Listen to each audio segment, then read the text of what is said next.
Hello, this is Ron Paul with your weekly update for March 29th. With passage of last week's bill, the American people are now the unhappy recipients of Washington's disastrous prescription for health care reform. Congressional leaders relied on highly dubious budget predictions, faulty market assumptions, and outright fantasy to convince a slim majority that this major expansion of government somehow will reduce federal spending. This legislation is just the next step toward universal, single-payer health care, which many see as a human right.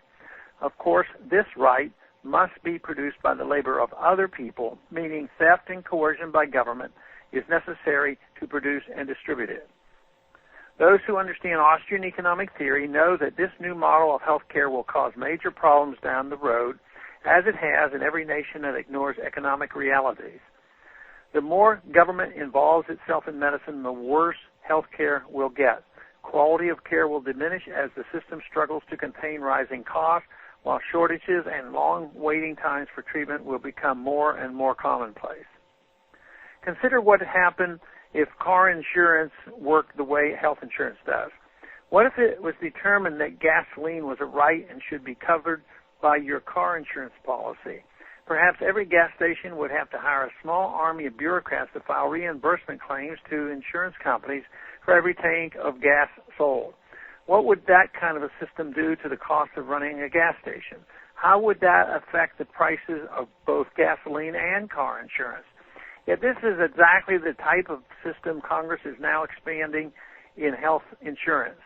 In a free market system, health insurance would serve as true insurance against serious injuries or illness, not as a convoluted system of third-party payments for routine doctor visits and every minor illness. While proponents of this reform continue to defy all logic and reason by claiming it will save money, I worry about cataclysmic economic events. Already, investors are more reluctant to buy U.S. Treasuries, fearing that the health care bill, along with other spending, will cause government debt to explode to default levels. I had the opportunity last week to address my concerns with both Treasury Secretary Timothy Geithner and Federal Reserve Chairman Ben Bernanke, especially about the potential for the coming serious inflation. I am not optimistic that these important decision makers truly understand what is coming, why it is coming, and how best to deal with it.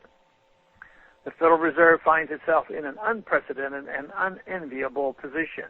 To keep up with government spending and corporate irresponsibility, it has increased the monetary base by nearly $1.5 trillion since September of 2008. Excess bank reserves remain at historically high levels, and the Fed's balance sheet has ballooned to over $2 trillion. If the Fed pulls this excess liquidity out of the system, it risks collapsing banks that rely on the newly created money. However, if the Fed fails to pull this excess liquidity out of the system, we risk tipping into hyperinflation. This is where central banking inevitably has led us. The idea that a handful of brilliant minds can somehow steer an economy is fatal to economic growth and stability.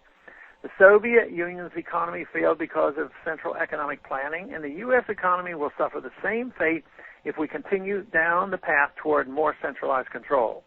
We need to bring back sound money and free markets, yes, even in health care, if we hope to soften the economic blows coming our way. Thanks for calling this update. A new update is placed on this number, 888-322-1414. The written text can be found on my website, www.house.gov/Paul, under the heading Texas Straight Talk. Thanks for calling.